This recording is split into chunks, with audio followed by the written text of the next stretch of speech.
ಸ್ನೇಹಿತರೆ, ಪ್ರಾರ್ಥನಾ ಅಕಾಡೆಮಿಗೆ ಸ್ವಾಗತ. ಇವತ್ತಿನ ವಿಷಯ ಮೆಂಟಲ್ ಎಬಿಲಿಟಿ. ತುಂಬ ವಿದ್ಯಾರ್ಥಿಗಳು ಮೆಂಟಲ್ ಎಬಿಲಿಟಿ ಕಷ್ಟ ಅಂತ ಓದೋದಿಲ್ಲ. ಆದರೆ ಎಲ್ಲ ಕ್ವಶನ್ಸು ಮೆಂಟಲ್ ಎಬಿಲಿಟಿಗಳಲ್ಲಿ ಕಷ್ಟ ಇರಲ್ಲ. ಕೆಲವು ಕ್ವಶನ್ಸನ್ನು ಈಸಿಯಾಗಿ ಮಾಡ್ಬೋದು. ನಾನು ಇವತ್ತು ನಿಮಗೆ FDA ಎಕ್ಸಾಮ್ 2017-18ರಲ್ಲಿ ಕೇಳಿರುವ ಮೆಂಟಲ್ ಎಬಿಲಿಟಿ ಕ್ವಶನ್ಸನ್ನು ಈಸಿಯಾಗಿ ಹೇಗೆ ಮಾಡೋದು ಮತ್ತು ಶಾರ್ಟ್ ಟ್ರಿಕ್ಸ್ ಏನು ಅನ್ನೋದನ್ನು ತಿಳಿಸ್ಕೊಡ್ತೀನಿ. ವಿಡಿಯೋ ಸ್ಟಾರ್ಟ್ ಮಾಡೋದಕ್ಕಿಂತ ಮುಂಚೆ ನೀವಿನ್ನೂ ನಮ್ಮ ಪ್ರಾರ್ಥನಾ ಅಕಾಡೆಮಿ ಯೂಟ್ಯೂಬ್ ಚಾನಲ್ಗೆ ಸಬ್ಸ್ಕ್ರೈಬ್ ಆಗಿಲ್ಲ ಅಂದರೆ ಸಬ್ಸ್ಕ್ರೈಬ್ ಆಗಿ. ನಾವು ಹಾಕುವ ಎಲ್ಲ ವಿಡಿಯೋಗಳನ್ನು ಆದಷ್ಟು ಬೇಗ ನೋಟಿಫಿಕೇಷನ್ ಮುಖಾಂತರ ಪಡೆಯಲು ಪಕ್ಕದಲ್ಲಿರುವ ಬೆಲ್ ಐಕಾನನ್ನು ಪ್ರೆಸ್ ಮಾಡಿ. ಮೊದಲನೇ ಕ್ವಶನ್ ಏನು ಅಂತ ನೋಡೋಣ. ಈ ಕೆಳಗಿನ ಚಿತ್ರದಲ್ಲಿ ಎಷ್ಟು ಸರಳ ರೇಖೆಗಳಿವೆ? How many straight lines are there in this picture? Straight lines ಎಷ್ಟಿದೆ ಅಂತ ನೋಡೋದಾದರೆ 1, 2, 3, 4, 5, 6, 7, 8, 9, 10, 11, 12. So option 2 is the right answer. 12 straight ಲೈನ್ಗಳು ಇದೆ. ಇದನ್ನು ನಾನು ನಿಮಗೆ ಡಯಾಗ್ರಾಮ್ ಮುಖಾಂತರ ತೋರಿಸೋದಾದರೆ ಟ್ರಯಾಂಗಲ್ ಡ್ರಾ ಮಾಡೋಣ. 1, 2, 3 ಆಯಿತು. 4, 5, 6, 7, 8, 9, 10, 11, 12. ಸೊ 12 ಸ್ಟ್ರೈಟ್ ಲೈನ್ಸ್ಗಳಿದ್ದಾವೆ. So option 2 is the right answer. ಕೆಲವರು ಇದೊಂದು ಸ್ಟ್ರೈಟ್ ಲೈನ್, ಇದೊಂದು ಸ್ಟ್ರೈಟ್ ಲೈನ್, ಇದೊಂದು ಸ್ಟ್ರೈಟ್ ಲೈನ್ ಅಂತ ಮಾಡ್ತಾರೆ. ಇದು ಸ್ಟ್ರೈಟ್ ಲೈನ್ ಆಗಲ್ಲ, ಇದು ಟ್ರಯಾಂಗಲ್ ಒಳಗಾಗುತ್ತೆ straight line. So straight line ಅಂದರೆ ಈ ಥರನೇ ನೀವು ನೋಡಬೇಕಾಗುತ್ತೆ. ಎರಡನೇ ಕ್ವಶನ್ನು,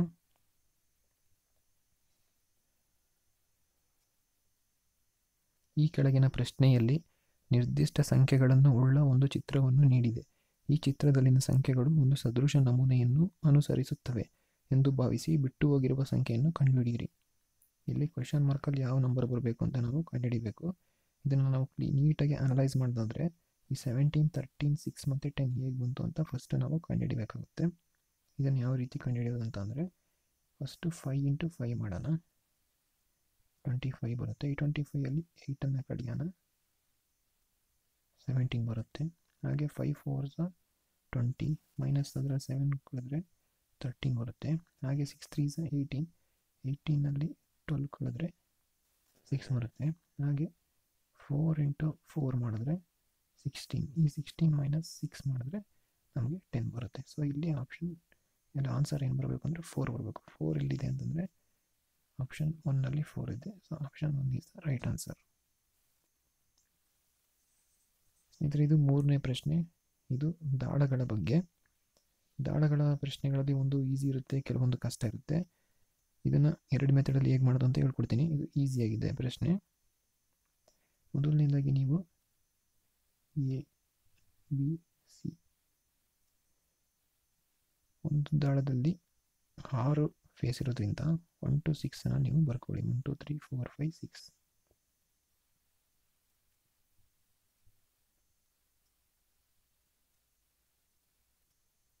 ಇದರಲ್ಲಿ ನಿಮಗೆ ಮೊದಲನೇ ಕ್ಯೂಬಲ್ಲಿ 6 3 2 ಕಾಣ್ತಿದೆ. ಹಾಗಾಗಿ 1 4 5 ಕಾಣ್ತಿಲ್ಲ. ನಾನು 1 4 5ನ ಅಳಿಸ್ತೇನೆ. ನೀವು ಕ್ಯಾನ್ಸಲ್ ಮಾಡಿ, ಇಲ್ಲಿ ನಾನು ಕ್ಯಾನ್ಸಲ್ ಮಾಡೋಕ್ಕಲ್ಲ, ಹಾಗಾಗಿ ಅಳಿಸ್ತೇನೆ.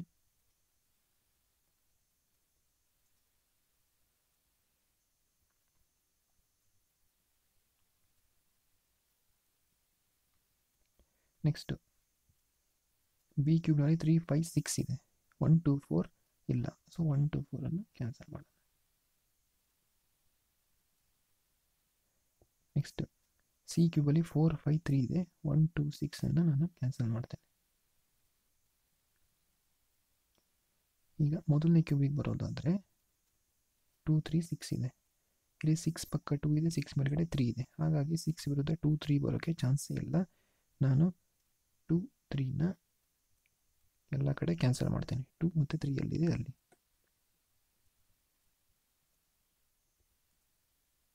ಸಿಕ್ಸ್ ವಿರುದ್ಧ 3 ಬರೋಕ್ಕೆ ಚಾನ್ಸ್ ಇಲ್ಲ, ಎಲ್ಲ ಕಡೆ 3 ಕ್ಯಾನ್ಸಲ್ ಆಗುತ್ತೆ.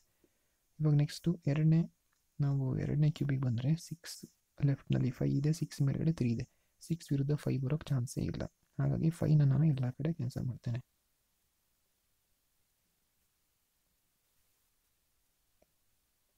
ಇವಾಗ 6 ಒಂದೇ ನಂಬರ್ ಇರುತ್ತೆ 6 ಕ್ಯೂಬಲ್ಲಿ. ಇದು ಎಕ್ಸ್ಟ್ರಾ ಇದೆ, ಇದನ್ನು ಕ್ಯಾನ್ಸಲ್ ಮಾಡೋದು. 6 ವಿರುದ್ಧನೇ ನಮಗೆ ಬೇಕಾಗಿರೋದು.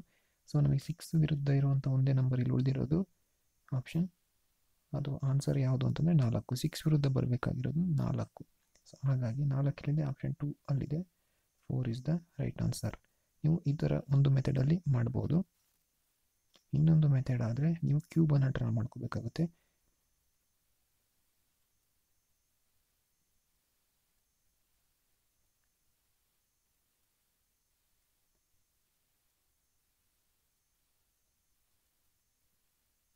ಈ ರೀತಿ ಕ್ಯೂಬನ್ನು ಡ್ರಾ ಮಾಡಿದ್ರೆ ಆ್ಯಸ್ ಇಟ್ ಈಸ್ ಮೇಲೆ ನಿಮಗೆ ಹೇಗೆ ಕಾಣ್ತಿದೆಯೋ ಹಾಗೆ ನೀವು ಬರ್ಕೋಬೇಕಾಗುತ್ತೆ. ಮೇಲ್ಗಡೆ 3 ಇದೆ, ಫ್ರಂಟ್ ಫೇಸ್ನಲ್ಲಿ 6 ಇದೆ, ಅದ್ರ ಪಕ್ಕ ಫೇಸ್ನಲ್ಲಿ 2 ಇದೆ.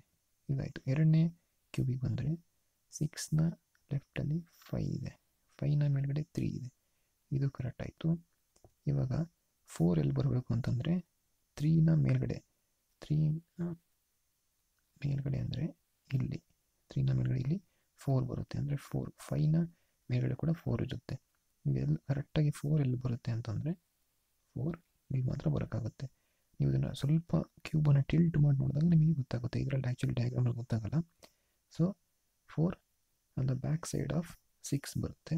ಇನ್ನು ಮಿಕ್ಕಿರೋದು 1 ಎಲ್ಲಿ ಬರುತ್ತೆ, ಈ ಬಾಟಮ್ ಫೇಸಲ್ಲಿ ಬರುತ್ತೆ. ಸೊ ನಮಗೆ 6ನ ವಿರುದ್ಧ 4 ಇದೆ. ಸೊ ಇದೊಂದು ಮೆಥಡಲ್ಲಿ ಕೂಡ ನೀವು ಮಾಡ್ಬೋದು. Option 2 is the right answer.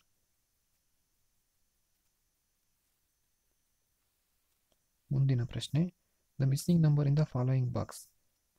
ಇಲ್ಲಿ ಯಾವ ನಂಬರ್ ಬರುತ್ತೆ ಅಂತ ನಾವು ಕಂಡುಹಿಡಿಬೇಕು. ಅದಕ್ಕೆ ಮೊದಲು 208 ಹೇಗೆ ಬಂತು ಅಂತ ನಾವು ನೋಡಬೇಕಾಗುತ್ತೆ. 5 ಕ್ಯೂಬನ್ನು ಮಾಡಿದ್ರೆ 125. Next 4 square 16, 1 into 1 1, 16 plus 1 17. ಈ 17ಅನ್ನು 5 ಕ್ಯೂಬ್ ಆದಂತಹ 125 ಕಳೆದ್ರೆ 108 ಬರುತ್ತೆ. ಇದೇ ರೀತಿ 9 cube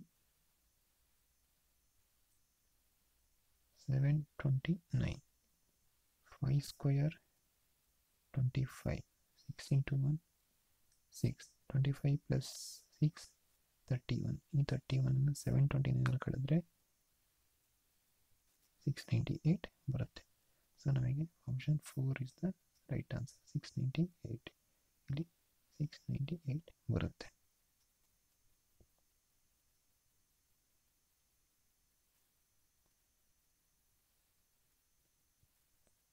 nine cube 729, 5 cube 25, 6 into 1 31. So 9 ಕ್ಯೂಬಲ್ಲಿ 5 ಕ್ಯೂಬ್ 25ಅನ್ನು ಮತ್ತೆ ಪ್ಲಸ್ 6 ಇಂಟು 1ಅನ್ನು 31ಅನ್ನು ಕಳೆದ್ರೆ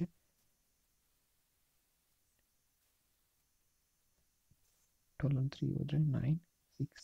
ಸೊ 698 ಆನ್ಸರ್ ಬರುತ್ತೆ. So option 4. ಮುಂದಿನ ಪ್ರಶ್ನೆ, the next term in the following sequence. ಇದು ಕೆಲವರು ನೋಡಿದ ತಕ್ಷಣವೇ ಇದೇನು ಸಿಗ್ತಿಲ್ವಲ್ಲ ಅಂತ ಸ್ನೇಹಿತರೆ ಕೆಲವರು ತುಂಬ ಗೊತ್ತಾಗಲ್ಲ. ಇದು ಆ ಥರ ಇದೆ ಇದು ಇಕ್ವೇಷನ್. ಸೊ ಇದನ್ನು ಕ್ಲೀನಾಗಿ ನಾವು ಅನಲೈಸ್ ಮಾಡೋದಾದರೆ ಇದು ಒಂದು ಆಲ್ಟರ್ನೇಟ್ ಸೀರೀಸ್ ಆಗಿದೆ. 1 ಇಂದ 4, 4 ಇಂದ 9, 9 ಇಂದ 16, 16 ಇಂದ 25. ಡಿಫ್ರೆನ್ಸ್ ಎಷ್ಟಿದೆ ಅಂತ ನೋಡೋಣ. 4 ಮೈನಸ್ 1 3, 9 ಮೈನಸ್ 4 5, 16 ಮೈನಸ್ 9 7, 25 ಮೈನಸ್ 16 9. ಹಾಗೆ ನಾವು ಮೇಲೆ ನೋಡೋದಾದರೆ 2 ಮೈನಸ್ 5, 5 ಮೈನಸ್ 10, ಸಾರಿ 5 minus 2, 10 minus 5, 17 minus 10. So 17 minus ಇಲ್ಲೂ ಕೂಡ 5 ಮೈನಸ್ 2 3, 10 ಮೈನಸ್ 5 5, 17 ಮೈನಸ್ 10 7. ಇಲ್ಲಿ 9 ಡಿಫ್ರೆನ್ಸ್ ಬರಬೇಕು ಅಂದರೆ 17 ಪ್ಲಸ್ 9 26 ಆಗುತ್ತೆ. ಅಥವಾ 26 ಮೈನಸ್ 17 9 ಬರುತ್ತೆ difference. So 26 is the right answer. Option 2. ಇದು ಮಿಕ್ಸ್ಡ್ ಆಲ್ಟರ್ನೇಟ್ ಸೀರೀಸ್. ಮುಂದಿನ ಪ್ರಶ್ನೆ, ಈ ಸಂಖ್ಯೆಯ ಗಣಗಳ ಪೈಕಿ ಯಾವುದು ಗಣದಂತಲ್ಲ?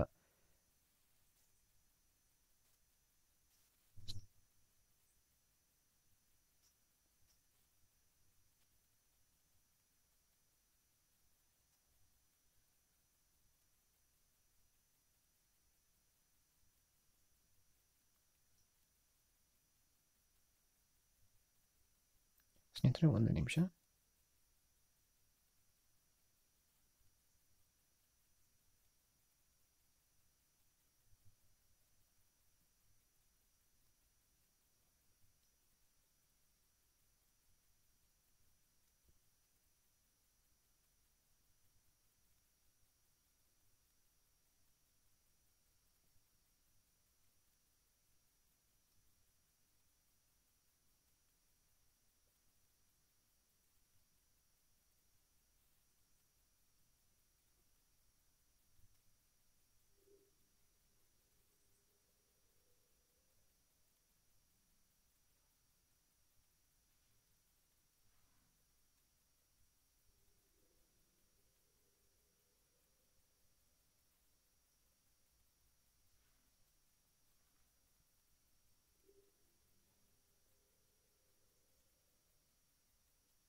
ಸ್ನೇಹಿತರೆ, ಐ ಆಮ್ ಸಾರಿ ಬ್ರೇಕ್ ಆಗಿದ್ದಕ್ಕೆ.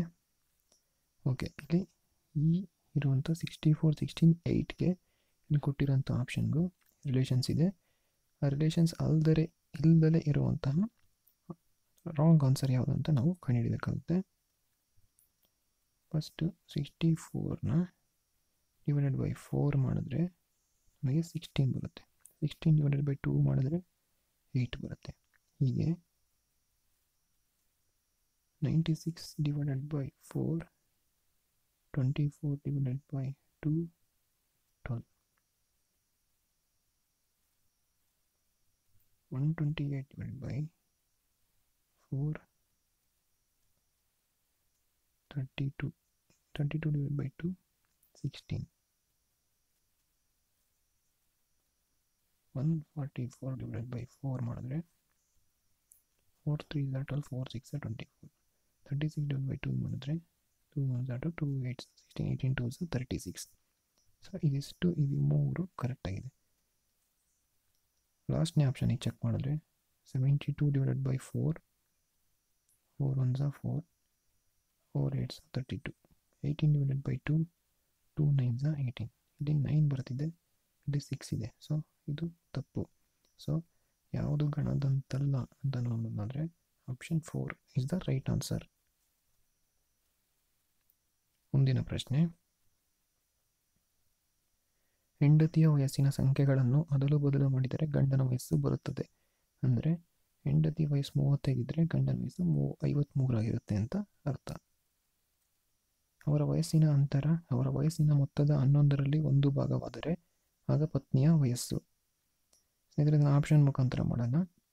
ಕೆಲವರು ಇದರಲ್ಲಿ ಏನು ಸಂಖ್ಯೆನೇ ಕೊಟ್ಟಿಲ್ಲ ಅಂತ ಹೇಳ್ಬಿಟ್ಟು ಇದು ಕಷ್ಟ ಅಂತ ಹೇಳ್ಬಿಟ್ಟು ಬಿಟ್ಬಿಟ್ಟಿದ್ದಾರೆ. ಇದು ತುಂಬ ಈಸಿ ಪ್ರಾಬ್ಲಮ್ಮು. ಫಸ್ಟು ನಾನು 56 ತಗೊತೀನಿ. ಈಗ ಪತ್ನಿಯ ವಯಸ್ಸು 56 ಆದರೆ ಗಂಡನ ವಯಸ್ಸು ಅದಲು ಬದಲು 65 ಆಗಿರುತ್ತದೆ. ಇವರಿಬ್ಬರ ಮಧ್ಯೆ ಡಿಫ್ರೆನ್ಸ್ ಎಷ್ಟಿದೆ ಅಂತ ಹೇಳ್ತಾರೆ ಅಂದರೆ ಇವರ ವಯಸ್ಸಿನ ಅಂತರ ಎಷ್ಟಿದೆ, ಅವರ ವಯಸ್ಸಿನ ಮೊತ್ತದ 56 + 65 121. ವಯಸ್ಸಿನ ಮೊತ್ತದ 11ರಲ್ಲಿ 1 ಭಾಗ. 11ರಲ್ಲಿ 1 ಭಾಗ ಅಂದರೆ 1/11 ಅಂತ ನೀವು ತಗೋಬೇಕಾಗುತ್ತೆ. 11ರಲ್ಲಿ 1 ಭಾಗ ಹೋದರೆ 121/11 ಆಗ ಪತ್ನಿ ವಯಸ್ಸು. So 11 1s 11 11s 121. ಇವರಿಬ್ಬರ ಮಧ್ಯೆ ಡಿಫ್ರೆನ್ಸ್ ಎಷ್ಟಿರಬೇಕು? 11 ಇರಬೇಕು. 11 ಇದೆಯಾ ಅಂತ ಚೆಕ್ ಮಾಡೋಣ. ಗಂಡನ ವಯಸ್ಸು 65, ಹೆಂಡತಿಯ ವಯಸ್ಸು 56. 65ರಲ್ಲಿ 56 ಹೋದರೆ ನಮಗೆ 9 ಬರುತ್ತೆ. ಸೊ ಇಲ್ಲಿ 11 ಇದೆ. ಇದು ತಪ್ಪು. 56 ತಪ್ಪು.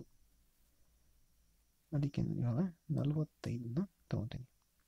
ಹೆಂಡತಿ ವಯಸ್ಸು 45 ಆದರೆ ಗಂಡನ ವಯಸ್ಸು 54. ಇವರಿಬ್ಬರ ಮಧ್ಯೆ ಡಿಫ್ರೆನ್ಸು ಕಂಡುಹಿಡಿಯೋದು ಹೆಂಗೆ ಅಂತಂದರೆ ಇವರಿಬ್ಬರು ಮೊತ್ತದ 54 + 45 99 ಮೊತ್ತದ 11ರಲ್ಲಿ 1 ಭಾಗ divided by 11.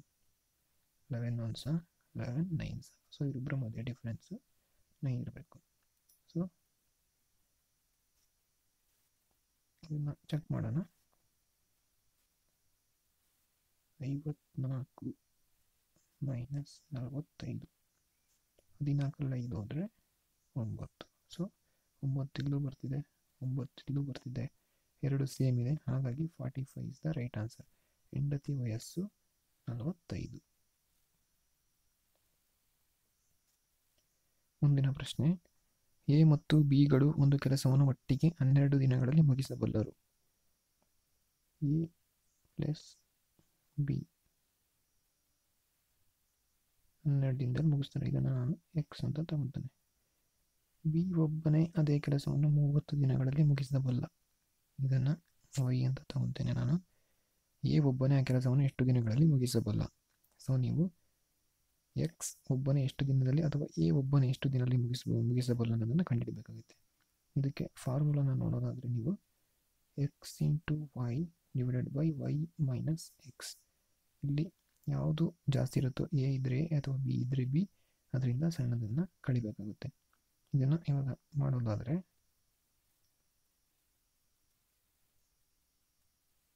12 × 30 divided by 30 minus 12 ಎಷ್ಟಾಗುತ್ತೆ? 18. 6 3s are 18. 6 2s are 12. 3 1s are 3. 3 10s are 30. So ಉಳಿದಿರೋದು 10 2s are 20. ಅವರು ಎ ಒಬ್ಬನೇ ಆ ಕೆಲಸವನ್ನು 20 ದಿನಗಳಲ್ಲಿ ಮುಗಿಸ್ತಾನೆ. ಆಪ್ಷನ್ 4. ಮುಂದಿನ ಪ್ರಶ್ನೆ. ಸ್ನೇಹಿತರೆ, ಇದು ಸ್ವಲ್ಪ ಅನಲೈಸ್ ಮಾಡಿ ಮಾಡಬೇಕು. ಇಲ್ಲಿ ಎ ಇದೆ ಅಂತ ಹೇಳಿದ್ದಾರೆ. ಬಿ ನಗರವು ಎ ನಗರದ ದಕ್ಷಿಣಕ್ಕೆ 4 ಮೈಲಿ ದೂರ. ಬಿ ನಗರವು ಎ ನಗರದ ದಕ್ಷಿಣಕ್ಕೆ ಅಂದರೆ ಸೌತ್ಗೆ 4 ಮೈಲಿ ದೂರದಲ್ಲಿದೆ. ಸಿ ಯು ಬಿಯ ಪಶ್ಚಿಮಕ್ಕೆ ಅಂದರೆ ಬಿನ ವೆಸ್ಟಿಗೆ. ಸಿ ಯು 6 ಮೈಲಿ ದೂರ ಇದ್ದಾನೆ. ಸಿ ಇಲ್ಲಿದ್ದಾನೆ, ಎಷ್ಟಿದ್ದಾನೆ? 6 ಮೈಲಿ ದೂರ ಇದ್ದಾನೆ. ಡಿ ನಗರವು ಸಿಯ ದಕ್ಷಿಣಕ್ಕೆ ಅಂದರೆ ಇಲ್ಲಿ ಸೌತ್ 4 ಮೈಲಿ ದೂರ. ಎ ಮತ್ತು ಡಿಗಳ ನಡುವೆ ಇರುವ ಅತಿ ಕಡಿಮೆ ದೂರ ಇಲ್ಲಿರೋ ಎಷ್ಟು? ಈ ಲೈನನ್ನು ಎಷ್ಟಿದೆ ಡಿಸ್ಟೆನ್ಸನ್ನು ಕಂಡುಹಿಡಬೇಕು. ಸೊ ಇಲ್ಲಿ 6 ಅಂದರೆ ಇಲ್ಲಿ 3 ಇರುತ್ತೆ, ಇಲ್ಲಿ 3 ಇರುತ್ತೆ. ಇಲ್ಲಿ ಎಷ್ಟಿದೆ ಅದನ್ನು ಕಂಡುಹಿಡಬೇಕಾಗುತ್ತೆ ನಾವು. ಇದನ್ನು ಹೇಗೆ ಮಾಡೋದು ಅಂತಂದರೆ, ಇಲ್ಲಿ ನಾನು ಮೀಟಿಂಗ್ ಪಾಯಿಂಟನ್ನು ಇ ಅಂತ ತಗೊತೀನಿ.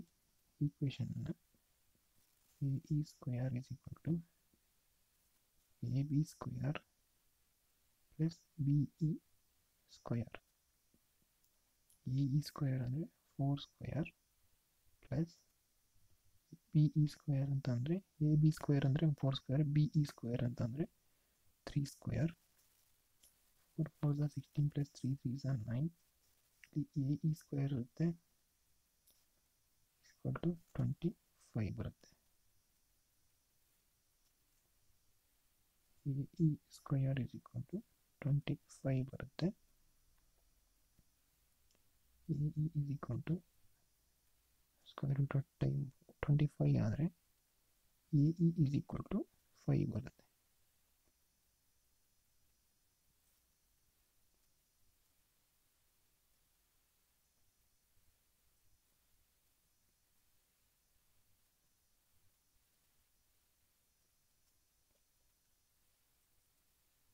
ಎ ಇ 5 ಆದರೆ ಈ ಕಡೆನೂ 5 ಇರುತ್ತೆ.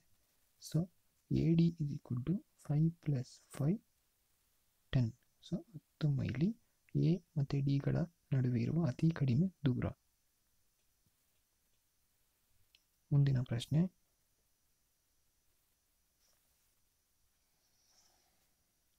ಮೂರು ಪುರುಷರು ಮತ್ತು 7 ಮಹಿಳೆಯರು 10 ದಿನಗಳಲ್ಲಿ ಒಂದು ಕೆಲಸವನ್ನು ಮುಗಿಸುವರು. ಆದರೆ 4 ಪುರುಷರು ಮತ್ತು 6 ಮಹಿಳೆಯರು 8 ದಿನಗಳಲ್ಲಿ ಅದೇ ಕೆಲಸವನ್ನು ಮುಗಿಸುವರು. ಹಾಗಾದರೆ 10 ಮಹಿಳೆಯರು ಅದೇ ಕೆಲಸವನ್ನು ಎಷ್ಟು ದಿನಗಳಲ್ಲಿ ಮುಗಿಸಬಲ್ಲರು? ಇದನ್ನು ಈಕ್ವೇಷನ್ ಮುಖಾಂತರ ಸಾಲ್ವ್ ಮಾಡೋದಾದರೆ 3x, x ಅಂದರೆ ಪುರುಷರು, y ಅಂದರೆ ಮಹಿಳೆಯರು, 1/10. ಇಬ್ಬರದು ಒಂದು ದಿನದ ವರ್ಕು 1/10. 4 ಪುರುಷರು 6 ಮಹಿಳೆಯರು ಒಂದು ದಿನದ ವರ್ಕು 1/8. ಇದನ್ನು ಸಾಲ್ವ್ ಮಾಡೋದಾದರೆ ನಾನು ಫಸ್ಟ್ ಈಕ್ವೇಷನ್ನ ಇಂಟು 4 ಮಾಡ್ತೀನಿ, ಎರಡನೇ ಈಕ್ವೇಷನನ್ನು ಇಂಟು 3 ಮಾಡ್ತೀನಿ. ಇದನ್ನು ಮಾಡಿದಾಗ 4 3s are 12x, 4 7s are 28 is equal to 4/10. 3 4s are 12x plus 3 6 are 18y is equal to 3/8 ಬರುತ್ತೆ.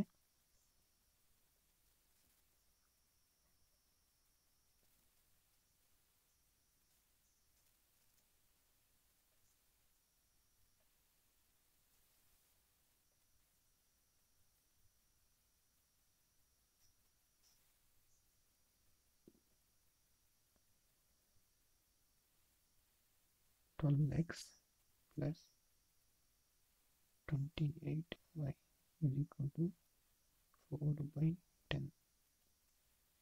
12x plus 18y is equal to 3/8. 12x cancel ಆಗುತ್ತೆ. 28y ಅಲ್ಲಿ 18y ನ ಕಳೆದ್ರೆ 10y is equal to 4/10 minus 3/8. 10 8ಗೆ LCM ಅನ್ನು ತೆಗೆದ್ರೆ 40 ಬರುತ್ತೆ. So 10y is equal to 40. 10 4s are 40. ಇಲ್ಲಿ 10 into 4s are 40 ಆಗುತ್ತೆ. So 4 4s are 16. ಇಲ್ಲಿ 8 5s are 40. So 3 5s are 15 ಆಗುತ್ತೆ. So 10y is equal to 16 minus 15, 1/40.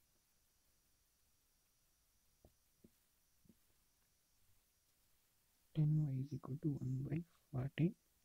So y is equal to 1/400. ಇದು ಒಬ್ಬ ಮಹಿಳೆಯ ಒಂದು ದಿನದ ವರ್ಕ್. ಒಬ್ಬ ಮಹಿಳೆಯ ಒಂದು ದಿನದ work y is equal to 1/400. ಇವಾಗ 10 ಮಹಿಳೆಯರ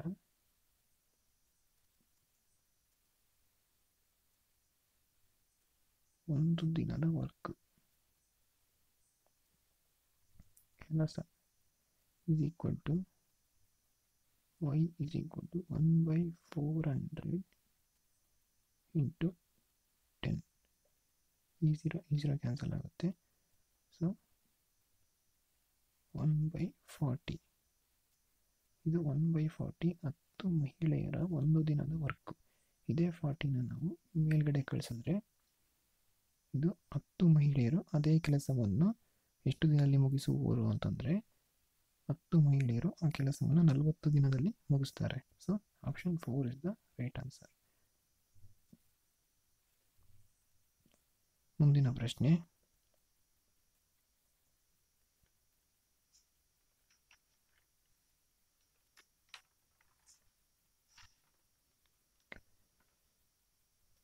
ಒಬ್ಬ ವ್ಯಕ್ತಿಯು ಪ್ರತಿದಿನದ ಸರಾಸರಿ ದೈನಂದಿನ ವೆಚ್ಚವು ಮೊದಲ 5 ದಿನಗಳಿಗೆ 120 ಮತ್ತು ನಂತರದ 4 ದಿನಗಳಿಗೆ 80 ಆಗಿದೆ. ಈ 9 ದಿನಗಳ ಅವಧಿಯಲ್ಲಿ ಅವನು ಒಟ್ಟು 25 ಉಳಿಸಿದ್ದಲ್ಲಿ ಅವನ ದಿನನಿತ್ಯದ ಆದಾಯವೆಷ್ಟು? ಅವನು ದಿನನಿತ್ಯ ಎಷ್ಟು ದುಡಿತಾನೆ, ಅವನ ಯಾವರೇಜ್ ಸ್ಯಾಲ್ರಿ ಪ್ರತಿದಿನ ಎಷ್ಟು ದುಡಿತಾನೆ ಅನ್ನೋದನ್ನು ನಾವು ಕಂಡುಹಿಡಿಬೇಕು. ಇದಕ್ಕೆ ನಾವು ಫಾರ್ಮುಲಾ ಮುಖಾಂತರ ನೋಡೋದಾದರೆ ಅವನು ಒಟ್ಟು ಟೋಟಲ್ ಎಕ್ಸ್ಪೆಂಡಿಚರ್, ಅವನು ಟೋಟಲಾಗಿ ಎಷ್ಟು ಹಣನ ಖರ್ಚು ಮಾಡಿದ್ದಾನೆ ಅನ್ನೋದನ್ನು ಫಸ್ಟ್ ನಾವು ಕ್ಯಾಲ್ಕುಲೇಟ್ ಮಾಡಬೇಕಾಗುತ್ತೆ. ಸೊ ಅದಕ್ಕಾಗಿ formula total expenditure is equal to average expenditure into number of days. Average expenditure 120 ರೂಪಾಯಿ 5 ದಿನಗಳಿಗೆ ಖರ್ಚು ಮಾಡ್ತಾನೆ is equal to 600. Average expenditure next ಇನ್ನು 80 ರೂಪಾಯಿನ ನೆಕ್ಸ್ಟ್ 4 ದಿನಗಳಲ್ಲಿ ಖರ್ಚು ಮಾಡ್ತಾನೆ. ಸೊ ಅವನ ಟೋಟಲ್ ಎಕ್ಸ್ಪೆಂಡಿಚರ್ ಎಷ್ಟು ಅಂತಂದರೆ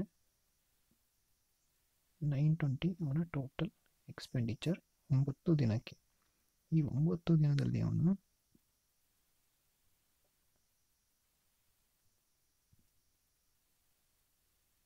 $25 ಸೇವ್ ಮಾಡ್ತಾನೆ. ಸೊ ಟೋಟಲ್ ಅವನ 25 ಆ್ಯಡ್ ಮಾಡಿದಾಗ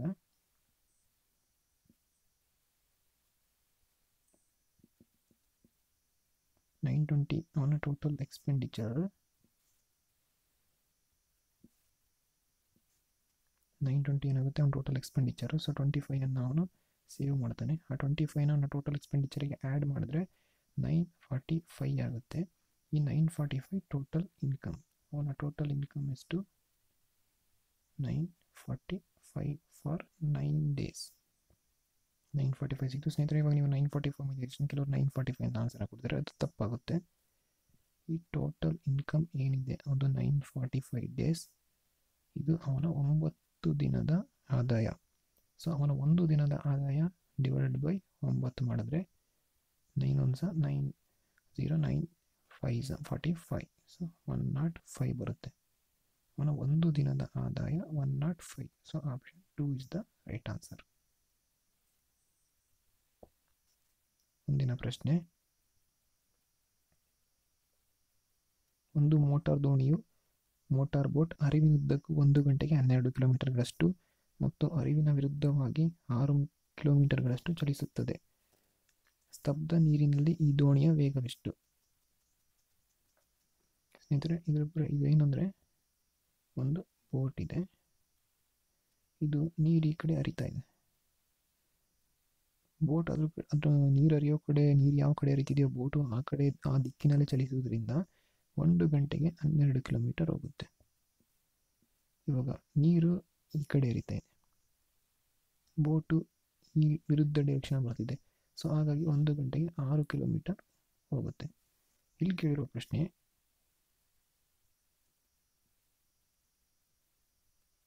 ನೀರು ಕಾನ್ಸ್ಟೆಂಟ್ ಆಗಿ ನಿಂತುಬಿಟ್ಟಿದೆ ಸ್ತಬ್ಧ ನೀರಿನಲ್ಲಿ. ಇವಾಗ ಬೋಟ್ ಹೋಗ್ತಾ ಇದೆ, ಯಾವ ಕಡೆಯಿಂದಾದ್ರೂ ಹೋಗ್ತಾ ಇದೆ. 1 ಗಂಟೆಗೆ ಬೋಟ್ ಹೋಗಿ ಎಷ್ಟು ಕಿಲೋಮೀಟರ್ ಹೋಗುತ್ತೆ? ನಿಂತಿರುವ ನೀರಿನಲ್ಲಿ 1 ಗಂಟೆಗೆ ಬೋಟ್ ಎಷ್ಟು ಕಿಲೋಮೀಟರ್ ಹೋಗುತ್ತೆ ಅಂತ ಕಂಡುಹಿಡಬೇಕಾಗುತ್ತೆ. ಇದಕ್ಕೆ ನಾವು ಒಂದು ಫಾರ್ಮುಲಾನ ನೋಡೋದಾದರೆ, speed in still water is equal to average of speed in upstream plus speed in down stream divided by 2. ಇದೇನೆಂದರೆ ಸ್ತಬ್ಧ ನೀರಿನಲ್ಲಿ ಇರುವ speed is equal to average, ಸರಾಸರಿ ಬ್ರ್ಯಾಕೆಟ್ನಲ್ಲಿ ಹರಿವಿನುದ್ದಕ್ಕೂ ಎಷ್ಟು ಕಿಲೋಮೀಟರ್ ಹೋಗಿದೆ ಪ್ಲಸ್ ಹರಿವಿನ ವಿರುದ್ಧ ಎಷ್ಟು ಕಿಲೋಮೀಟರ್ ಹೋಗಿದೆ ಡಿವೈಡೆಡ್ ಬೈ 2. ಇದು ಕನ್ನಡದಲ್ಲಿ ಫಾರ್ಮುಲಾ. ಇದನ್ನು ಹಾಕೊಂಡು ಮಾಡೋದಾದರೆ 12 plus 6 divided by 2, 18 divided by 2, 9. So ನಿಂತಿರುವ ನೀರಿನಲ್ಲಿ ಅದು 1 ಗಂಟೆಗೆ 9 ಕಿಲೋಮೀಟರ್ ಚಲಿಸುತ್ತೆ. Option 3 is the right answer. ಮುಂದಿನ ಪ್ರಶ್ನೆ, 60 ಜನ ವಿದ್ಯಾರ್ಥಿಗಳು ಇರುವ ತರಗತಿಯಲ್ಲಿ 1 ರಿಂದ 60ರವರೆಗೆ ಶ್ರೇಣೀಕರಿಸಲಾಗಿದೆ. ವಿದ್ಯಾರ್ಥಿಗಳಿಗಿಂತ 2 ಪಟ್ಟು ಸಂಖ್ಯೆ ಇದ್ದಾರೆ. ಬಾಲಕರಲ್ಲಿ ಕಾರ್ತಿಕ್ ಮೇಲಿನಿಂದ 12ನೇ ರ್ಯಾಂಕ್ ಗಳಿಸಿದ. ಕಾರ್ತಿಕನಿಗಿಂತ 12 ಹುಡುಗಿಯರು ಮುಂದೆ ಇದ್ದಾರೆ. ಎಷ್ಟು ವಿದ್ಯಾರ್ಥಿಗಳು ಬಾಲಕರಲ್ಲಿ ಮಾತ್ರ ಅವನ ನಂತರ ಇದ್ದಾರೆ? ಸ್ನೇಹಿತರೆ, ಕಾರ್ತಿಕ್ ಟೋಟಲ್ ಆಗಿ 60 ಜನ ಇದ್ದಾರೆ. ಸೊ ಇದರಲ್ಲಿ ಬಾಯ್ಸ್ ಎಕ್ಸ್ ಒಬ್ಬರಿದ್ದರೆ ಗರ್ಲ್ಸ್ 2x ಇಬ್ಬರಿರ್ತಾರೆ. ಸೊ ಅದರ ಡಬಲ್. ಸೊ ಇದನ್ನು ನಾವು ಕ್ಯಾಲ್ಕುಲೇಷನ್ ಮಾಡ್ಕೊಂಡು ಬಾಯ್ಸ್ ಎಷ್ಟಿದ್ದಾರೆ ಗರ್ಲ್ಸ್ ಎಷ್ಟಿದ್ದಾರೆ ಅಂತ ನೋಡೋದಾದರೆ total 60, 3x is equal to 60.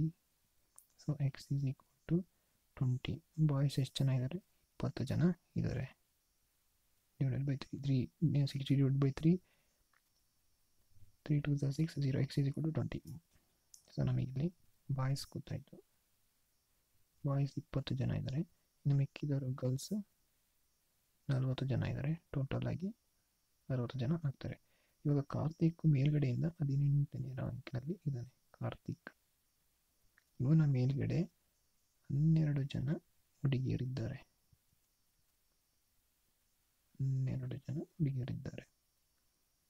So ಇವನ ಕೆಳಗಡೆ ಎಷ್ಟು ಜನ ಹುಡುಗರಿದ್ದಾರೆ ಅಂತ ನಾವು ಕಂಡುಹಿಡಬೇಕಾಗುತ್ತೆ. ಅದಕ್ಕೆ ಫಸ್ಟು ಟೋಟಲ್ ಆಗಿ ಕಾರ್ತಿಕನ ಕೆಳಗಡೆ ಟೋಟಲ್ ಆಗಿ ಎಷ್ಟು ಜನ ಇದ್ದಾರೆ ಅನ್ನೋದನ್ನು ನಾವು ಕಂಡುಹಿಡಿಯೋಣ. ಕಾರ್ತಿಕಿನ ಕೆಳಗೆ ಎಷ್ಟು ಜನ ಇದ್ದಾರೆ? ಟೋಟಲ್ 60 ಜನದಲ್ಲಿ -18 ಮಾಡಿದ್ರೆ ಕಾರ್ತಿಕನ ಕೆಳಗೆ 42 ಜನ ಇದ್ದಾರೆ. ಕೆಳಗಡೆ 42 ಜನ. ಈ 42 ಜನದಲ್ಲಿ ಹುಡುಗರು ಇದ್ದಾರೆ, ಹುಡುಗಿಯರು ಇದ್ದಾರೆ. ಬಾಯ್ಸ್ ಆ್ಯಂಡ್ ಗರ್ಲ್ಸ್ ಇಬ್ಬರು ಇದ್ದಾರೆ. ಸೊ ಈ 42 ನಾನು ಇಲ್ಲಿ ಬರ್ಕೋತೀನಿ. ಇವಾಗ ಕಾರ್ತಿಕ್ 18 ಇನ್ನು ಮೇಲ್ಗಡೆ 12 ಜನ ಹುಡುಗಿಯರಿದ್ದಾರೆ. ಕೆಳಗಡೆ ಹುಡುಗಿಯರು ಎಷ್ಟು ಜನ ಇದ್ದಾರೆ ಅಂತ ನಾವು ಕಂಡುಹಿಡಿಯೋದಾದರೆ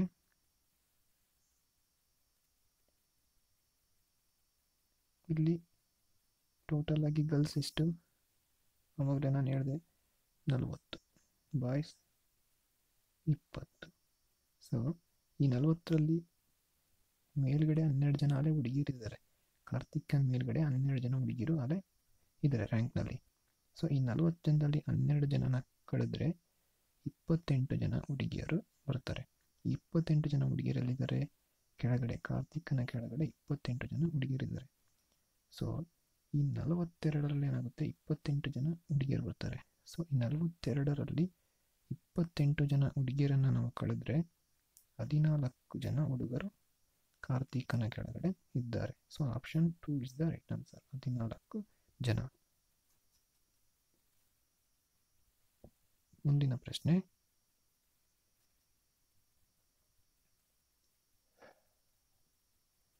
ಸ್ನೇಹಿತರೆ, ಒಂದು ರೈಲಿನಲ್ಲಿ ಜನರ ಗುಂಪೊಂದು ಪ್ರಯಾಣಿಸುತ್ತಿದ್ದು 8 ವ್ಯಕ್ತಿಗಳು ಹಿಂದಿಯಲ್ಲಿ, 15 ವ್ಯಕ್ತಿಗಳು ಕನ್ನಡ, 10 ವ್ಯಕ್ತಿಗಳು ಇಂಗ್ಲಿಷ್ ನಲ್ಲಿ ಮಾತನಾಡುವವರು.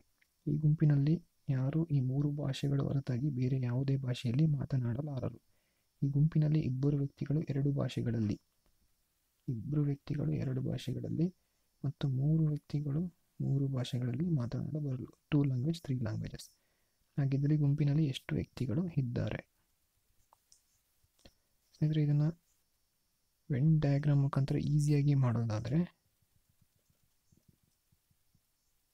ಫಸ್ಟ್ 8 ಜನ ಹಿಂದಿ, 15 ಜನ ಕನ್ನಡ, 10 ಜನ English. So first Venn diagram, 3 Venn ಡಯಾಗ್ರಾಮನ್ನು ಹಾಕೋಣ.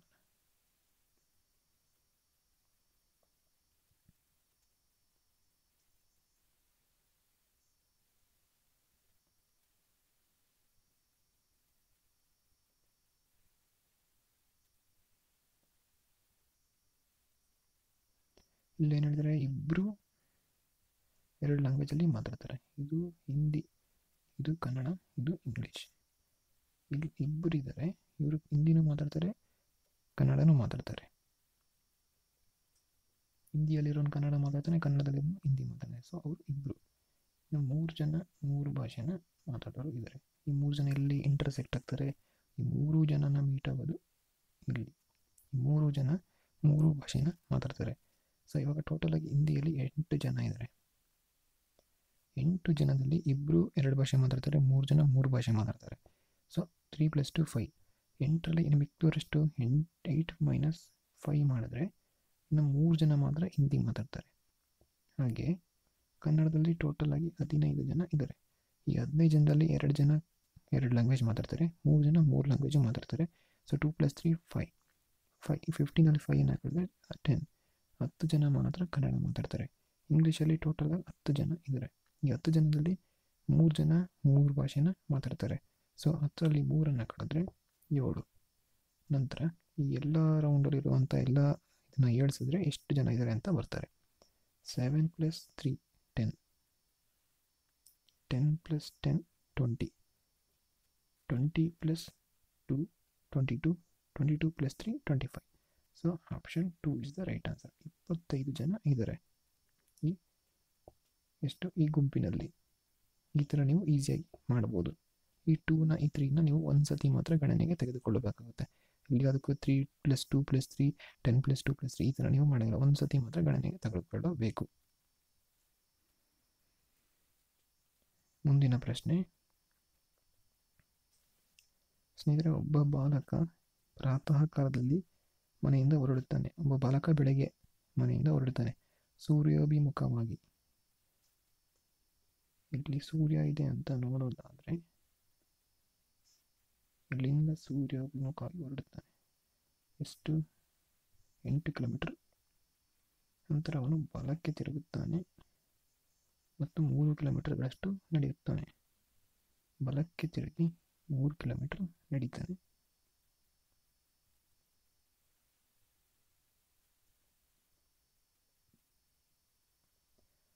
ನಂತರ ಪುನಃ ಬಲಕ್ಕೆ ತಿರುಗುತ್ತಾನೆ ಮತ್ತು 2 ಕಿಲೋಮೀಟರ್ ನಡೀತಾನೆ. ಬಲಕ್ಕೆ ಪುನಃ ತಿರುಗಿ 2 ಕಿಲೋಮೀಟರ್ ನಡೀತಾನೆ ಮತ್ತು ನಂತರ ಎಡಕ್ಕೆ ತಿರುಗುತ್ತಾನೆ ಹಾಗೂ 1 ಕಿಲೋಮೀಟರ್ ನಡೀತಾನೆ. ಎಡಕ್ಕೆ ತಿರುಗಿ 1 ಕಿಲೋಮೀಟರ್ ನಡೀತಾನೆ.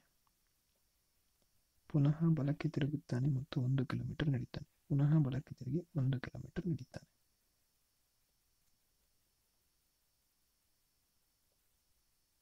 ಮತ್ತು ಪುನಃ ಬಲಕ್ಕೆ ತಿರುಗುತ್ತಾನೆ ಮತ್ತು ನೇರವಾಗಿ 4 ಕಿಲೋಮೀಟರ್ಗಳಷ್ಟು ನಡೆಯುತ್ತಾನೆ.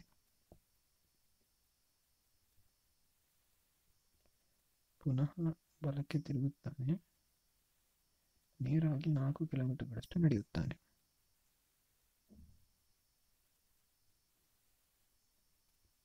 ಸ್ಟಾರ್ಟಿಂಗ್ ಪಾಯಿಂಟು ಇಲ್ಲಿ ಬಂದು ಕೂತ್ಕೋತಾನೆ. ಸೊ ಇಲ್ಲಿ ಕೇಳಿರುವ ಪ್ರಶ್ನೆ, ಪ್ರಾರಂಭಿತ ಬಿಂದುವಿನಿಂದ ಅವನು ಎಷ್ಟು ದೂರದಲ್ಲಿದ್ದಾನೆ, ಇಲ್ಲಿಂದ ಇಲ್ಲಿ ಎಷ್ಟು ದೂರ ಇದ್ದಾನೆ ಅಂತ ಕಂಡುಹಿಡಬೇಕು. ಈ ಡಿಸ್ಟೆನ್ಸ್ ಇದನ್ನು ನೋಡೋದಾದರೆ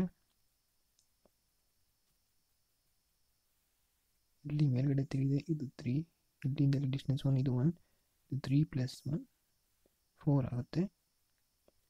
ಸೊ ಇಲ್ಲಿಂದ ಇಲ್ಲಿಗೆ 2 ಇದೆ, 2 ಇಲ್ಲಿಂದ ಇಲ್ಲಿಗೆ 1 ಇದೆ. ಸೊ ಇದು ಇಷ್ಟು 1, 2 + 1 3. ಸೊ 8ಅಲ್ಲಿ ಈ 3 ಕಳೆದ್ರೆ 8 - 3 = 5. So option 1, 5 kilometre is the right answer. ನೀವು ಈ ಥರ ಇದನ್ನು ಮಾಡ್ಬೋದು.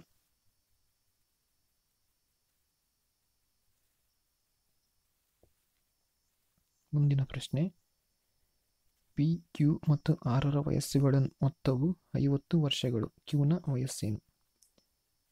ಪಿ ಮತ್ತು ಕ್ಯೂ ಮತ್ತು ಆರ್ 3 ಜನದ ವಯಸ್ಸು ಸೇರಿದ್ರೆ 50 ಆಗುತ್ತೆ. ಇದರಲ್ಲಿ ನೀವು ಎ ಯೂಸ್ ಮಾಡಿಕೊಂಡು ಕ್ಯೂನ ವಯಸ್ಸನ್ನ ಕಂಡುಹಿಡಿಬೋದು, ಬಿನ ಯೂಸ್ ಮಾಡಿಕೊಂಡು ಕ್ಯೂನ ವಯಸ್ಸನ್ನ ಕಂಡುಹಿಡಿಬೋದು, ಅಥವಾ ಎ ಬಿನ ಎರಡನ್ನೂ ಯೂಸ್ ಮಾಡಿಕೊಂಡು ಕ್ಯೂನ ವಯಸ್ಸನ್ನ ಕಂಡುಹಿಡಿಬೋದು ಅಂತ ಇಲ್ಲಿ ತೋರಿಸ್ಬೇಕಾಗುತ್ತೆ. ಇಲ್ಲಿ ಆರ್ಗೆ 30 ವರ್ಷ ಅಂತ ಕೊಟ್ಟಿದ್ದಾನೆ, ಆರ್ಗೆ 30 ವರ್ಷ. ಇವಾಗ ನಾನು ಪಿ + ಕ್ಯೂ ಏನಾಗುತ್ತೆ 50 - 30. ಈ ಆರ್ನ 30ನ ಈ ಕಡೆ ಕಳಿಸಿದ್ದೀನಿ, ಪಿ + ಕ್ಯೂ = 20 ಆಗುತ್ತೆ. ಸೊ ನಾನು ಬಿನ ಯೂಸ್ ಮಾಡಿಕೊಂಡು ಇಷ್ಟು ಮಾಡಿದೆ, ಪಿ + ಕ್ಯೂ = 20.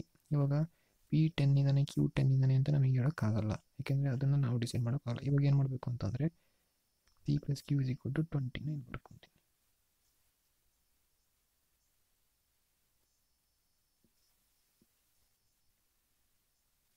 ಪಿ + ಕ್ಯೂ 20 ಆದರೆ ಇವಾಗ ಇಲ್ಲಿ ಆಪ್ಷನ್ ಏನೆಲ್ಲ ಏನು ಹೇಳಿದ್ದಾರೆ, ಪಿ ಯು ಕ್ಯೂಗಿಂತ 10 ವರ್ಷ ದೊಡ್ಡವನು. ಅಂದರೆ ಕ್ಯೂ ಎಕ್ಸ್ ಅಂತ ತಗೊಂಡ್ರೆ ಪಿ ಏನಾಗುತ್ತೆ ಎಕ್ಸ್ + 10. ಯಾಕೆಂತಂದರೆ ಪಿ ಯು ಕ್ಯೂಗಿಂತ 10 ವರ್ಷ ದೊಡ್ಡವನು, ಎಕ್ಸ್ + 10 ಇವನಿಗಿಂತ 10 ವರ್ಷ ದೊಡ್ಡವನು. ಸೊ ಇದನ್ನು ನಾನು ಪಿ + ಕ್ಯೂ ಈಕ್ವೇಷನಲ್ಲಿ ಹಾಕ್ತೀನಿ. ಎಕ್ಸ್ + 10 ಅಂದರೆ ಪಿ, ಕ್ಯೂ ಅಂದರೆ X = 20. So 2x = 20 - 10. So x = 10.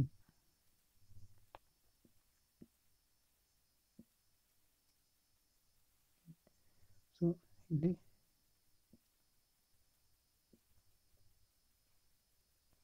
2x = 10 ಅಂತ ಬಂದಿದೆ. ಇದನ್ನು x / = 10/2.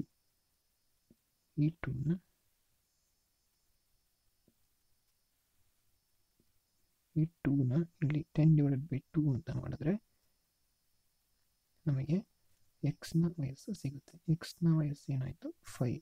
ಇದು ಕ್ಯೂನ ವಯಸ್ಸು ಸಿಕ್ತು ನಮಗೆ. ಕ್ಯೂನ ವಯಸ್ಸು ಸಿಕ್ಕರೆ ಪಿ = ಏನು ಎಕ್ಸ್ + 10. ಸೊ ಎಕ್ಸ್ ಅಂದರೆ ಏನು 5, ಕ್ಯೂ ವಯಸ್ಸು ಸಿಕ್ಕಿದೆ, ಪ್ಲಸ್ ಇವನಿಗಿಂತ 10 ವರ್ಷ ಜಾಸ್ತಿ ಇರ್ತಾನೆ. ಸೊ ಪಿನ ವಯಸ್ಸು 15. ಸೊ ನಮಗೆ ಇಲ್ಲಿ ಏನೂ ಬೇಕು, ಬಿನಿ ಬೇಕು. ಕ್ಯೂ ವಯಸ್ಸನ್ನ ಕಂಡುಹಿಡಿಯೋಕ್ಕೆ ಎ ಬೇಕು, ಬಿ ಬೇಕು, ಎರಡೂ ಬೇಕು. ಆದ್ದರಿಂದ 4ನೇ ಆಪ್ಷನ್ ಸರಿ. ಪ್ರಶ್ನೆಗಳಿಗೆ ಉತ್ತರಿಸಲು ಹೇಳಿಕೆಗಳಾದ ಎ ಮತ್ತು ಬಿ ಗಳೆರಡರಲ್ಲಿನ ಒಟ್ಟು ಮಾಹಿತಿಯು ಅವಶ್ಯಕವಾಗಿದೆ. ಮುಂದಿನ ಪ್ರಶ್ನೆ, ಪ್ರಕಾಶನಿಗೆ ಆಶೀಷನು ಹೇಳಿದನು. ಪ್ರಕಾಶನಿಗೆ ಹೇಳಿದನು, ಫುಟ್ಬಾಲ್ನೊಂದಿಗೆ ಆಡುತ್ತಿರುವ ಆ ಹುಡುಗನು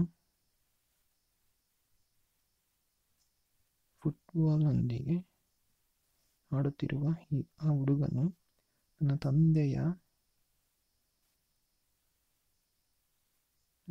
ತಂದೆಯ ಪತ್ನಿಯ ಅಂದರೆ ತಾಯಿಯ ಮಗಳ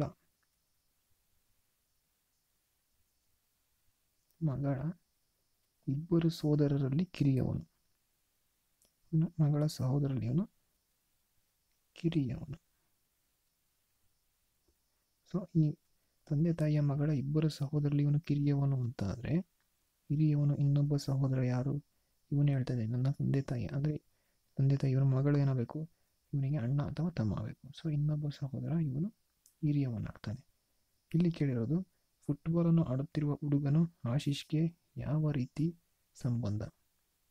ಇವನ ತಮ್ಮ ಆಗ್ತಾನೆ. ತಮ್ಮ ಅಂದರೆ ಸಹೋದರ. ಸಹೋದರ. Option 2 is the right answer. ನೀವು ಈ ರೀತಿ ಡಯಾಗ್ರಾಮ್ ಹಾಕೊಂಡು ಮಾಡಿದ್ರೆ ನಿಮಗೆ ಈಸಿಯಾಗಿ ಆನ್ಸರ್ ಬರುತ್ತೆ. ಮುಂದಿನ ಪ್ರಶ್ನೆ, ಅಜಯನು ರಾಹುಲ್ಗಿಂತಲೂ ಈ ಕೆಳಗಿನ ಹೇಳಿಕೆಗಳನ್ನು ಪರಿಶೀಲಿಸಿ. ಅಜಯನು ರಾಹುಲ್ಗಿಂತಲೂ ಹೆಚ್ಚು ಅಂಕಗಳನ್ನು ಗಳಿಸಿದ್ದಾನೆ. ಅಜಯನು ರಾಹುಲ್ಗಿಂತ ಹೆಚ್ಚು ಅಂಕಗಳನ್ನು ಗಳಿಸಿದ್ದಾನೆ. A is greater than R. Ajay is greater than R. ರಾಹುಲನು ಮನೀಶ್ಗಿಂತಲೂ ಕಡಿಮೆ ಅಂಕಗಳನ್ನು ಗಳಿಸಿದ್ದಾನೆ. ರಾಹುಲ್ ಮನೀಶ್ಗಿಂತ ಕಡಿಮೆ ಅಂಕ. So Manish is greater than R. ಮನೀಶನು ಅಜಯ್ಗಿಂತಲೂ ಹೆಚ್ಚು ಅಂಕಗಳನ್ನು ಗಳಿಸಿದ್ದಾನೆ. Manish is greater than Ajay. ವಿಜಯನು ಅಜಯ್ಗಿಂತಲೂ ಹೆಚ್ಚು ಅಂಕ ಗಳಿಸಿದ್ದಾನೆ. Vijay is greater than Ajay. ಆದರೆ ಮನೀಶ್ಗಿಂತಲೂ ಕಡಿಮೆ ಅಂಕ. So Vijay is less than Manish. ಮನೀಶ್ಗಿಂತಲೂ ಕಡಿಮೆ ಅಂಕಗಳನ್ನು ವಿಜಯ್ ಗಳಿಸಿದ್ದಾನೆ. ಸೊ ಇದನ್ನು ಈ question ಬರೆಯೋದಾದರೆ Ajay is greater than R. ಅಜಯನು ರಾಹುಲ್ಗಿಂತಲೂ ಹೆಚ್ಚು ಅಂಕ. ಸೊ ಅಜಯನು ರಾಹುಲ್ಗಿಂತ ಹೆಚ್ಚು ಅಂಕ. ಮನೀಶನು ರಾಹುಲ್ಗಿಂತ ಹೆಚ್ಚು ಅಂಕ. ಸೊ ಮನೀಶನು ರಾಹುಲ್ಗಿಂತ ಹೆಚ್ಚು ಅಂಕ ಇದೆ. ಸೊ ಮನೀಶನು ಅಜಯ್ಗಿಂತ ಹೆಚ್ಚು ಅಂಕ. ಮನೀಶನು ಅಜಯ್ಗಿಂತ ಹೆಚ್ಚು ಅಂಕ ಇದೆ. ಸೊ ಇದು ಟ್ಯಾಲಿ ಆಗಿದೆ. ಸೊ ಇದರಲ್ಲಿ ಏನು ಪ್ರಶ್ನೆ ಕೇಳಿದ್ದಾರೆ ಅಂದರೆ, ಮೇಲಿನ ಹೇಳಿಕೆಗಳ ಮೇರೆಗೆ ಯಾರು ಅತ್ಯಧಿಕ ಅಂಕಗಳನ್ನು ಗಳಿಸಿದ್ದಾರೆ? ಸೊ ನಿಮಗೆ ಕಾಣ್ತಾ ಇದೆ ಮನೀಶೇ ಜಾಸ್ತಿ ಅಂಕ ತೆಗೆದಿರೋದು. Option 3 Manish is the right answer. ಮುಂದಿನ ಪ್ರಶ್ನೆ, ಸ್ನೇಹಿತರೆ ಇಲ್ಲಿ 3 ಬಗೆಯ ಕಾಫಿ ಬಿತ್ತಗಳು, ಕಾಫಿ ಅರೇಬಿಕಾ, ಕಾಫಿ ರೋಬಸ್ತಾ ಮತ್ತು ಸ್ಥಳೀಯ ಬಿತ್ತಗಳು ಅನುಕ್ರಮವಾಗಿ 95 ರೂಪಾಯಿ ಪರ್ kg, 100 ರೂಪಾಯಿ ಪರ್ kg ಮತ್ತು 70 ರೂಪಾಯಿ kgಯ ಬೆಲೆಯವು. ಅನುಕ್ರಮವಾಗಿ ಇವನು ಎಷ್ಟೆಷ್ಟು ಬೆರೆಸಿ 100 kg ಮಾಡಿ ರೂಪಾಯಿ 90 ಪರ್ kg ಬೆಲೆ ಉಂಟು ಮಾಡಬಹುದು? ಸ್ನೇಹಿತರೆ ನೆನಪಿರಲಿ, ಇಲ್ಲಿ ರೋಬೋಸ್ತಾ ಮತ್ತು ಸ್ಥಳೀಯ ಬಿತ್ತಗಳ ಪ್ರಮಾಣ ಸಮಾನವಾಗಿರಬೇಕು. ಅದಕ್ಕೋಸ್ಕರ ಮಿಕ್ಸ್ ಮಾಡುವಾಗ ಇಲ್ಲಿ ರೋಬೋಸ್ತಾ ಮತ್ತು ಸ್ಥಳೀಯ ಸಮಾನವಾಗಿರಬೇಕು ಅಂತ ಇಲ್ಲೆಲ್ಲ 20, 20, 30, 30 ಈ ಥರ ಕೊಟ್ಟಿದ್ದಾರೆ. ಇದನ್ನು ಯಾವ ರೀತಿ ಮಾಡೋದು ಅಂತಂದರೆ, ನಾನು ಡೈರೆಕ್ಟಾಗಿ ನನ್ನ ಆಪ್ಷನನ್ನು ಯೂಸ್ ಮಾಡ್ತೇನೆ. ನಾನು 50, 25, 25 ಅಲ್ಲಿ ಮಿಕ್ಸ್ ಮಾಡ್ತೇನೆ. ಇವಾಗ ನಾನು 50 kgನ ಕಾಫಿ ಅರೇಬಿಕಾನ ಮಿಕ್ಸ್ ಮಾಡ್ತೇನೆ. 1 kgಗೆ 95 ರೂಪಾಯಿ ಪರ್ kg ಆದರೆ 50 kgಗೆ ಎಷ್ಟಾಗುತ್ತೆ?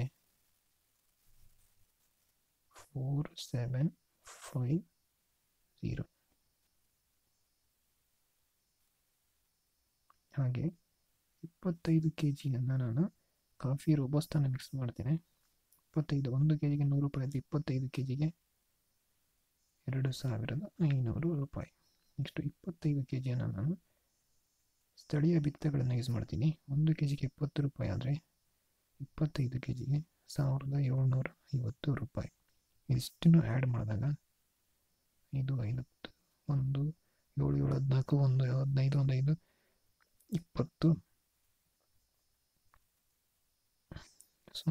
0, 5, 5, 10, 1 ಕ್ಯಾರಿ, 7, 7, 14, 1, 15, 1, 5, 20, 0, 2 ಕ್ಯಾರಿ, ಇದು 4, 5, 6, 7, 8, 9, 9000 ಸ್ನೇಹಿತರೆ 100 kgಗೆ ಬರುತ್ತೆ.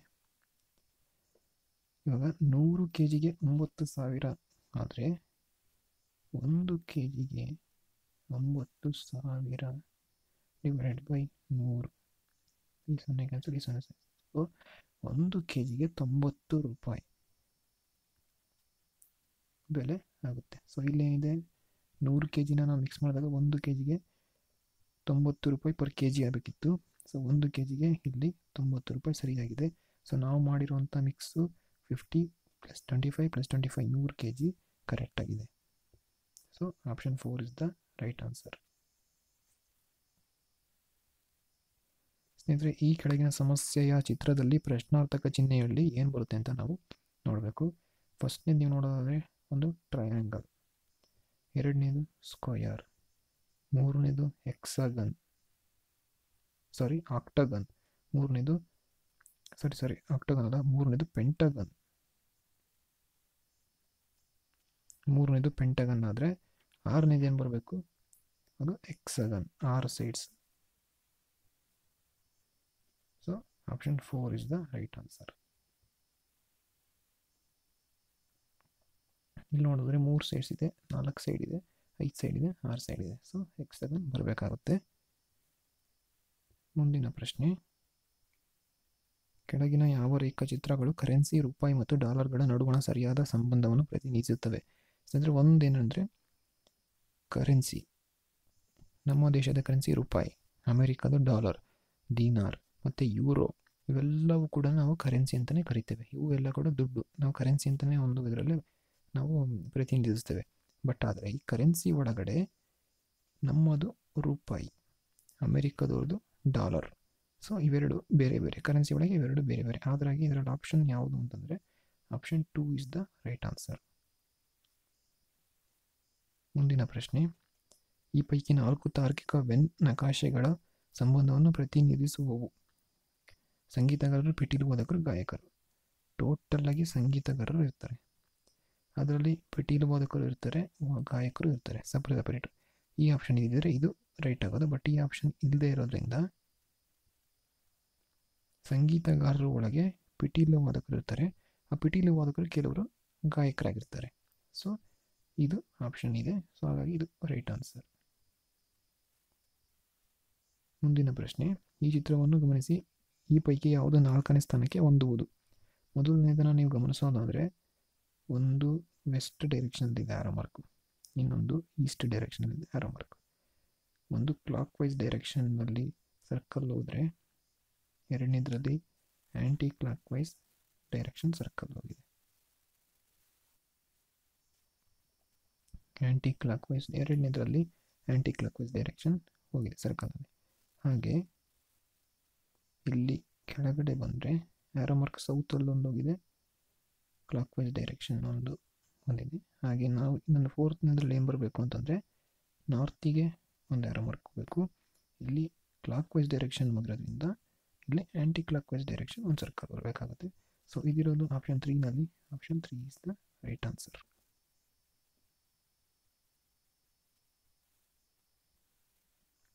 ಮುಂದಿನ ಪ್ರಶ್ನೆ, ಇಲ್ಲಿ ಹೇಳಿಕೆ ಸ್ಟೇಟ್ಮೆಂಟ್ ಆಸ್ ಅಸಂಪ್ಷನ್ಸ್, ಇದು ಬ್ಯಾಂಕ್ಗಳಲ್ಲಿ ಕೇಳ್ತಾರೆ. ಆದರೆ ಇವಾಗ ಕೆಲವೊಂದು ಪ್ರಶ್ನೆಗಳನ್ನು ಎಲ್ಲ ಎಕ್ಸಾಮಿನಲ್ಲೂ ಕೇಳ್ತಾರೆ. ಇದು ಸ್ಟೇಟ್ಮೆಂಟ್ ಏನು ನೋಡೋದಾದರೆ, ಹೇಳಿಕೆ, ರಾಜ್ಯ ಸರ್ಕಾರವು 4,000 ಪ್ರಾಥಮಿಕ ಶಾಲೆಗಳ ಉಪಾಧ್ಯಾಯರನ್ನು ಮುಂದಿನ ಹಣಕಾಸಿನ ವರ್ಷದಲ್ಲಿ ನೇಮಕ ಮಾಡಲು ನಿರ್ಧರಿಸಿದೆ.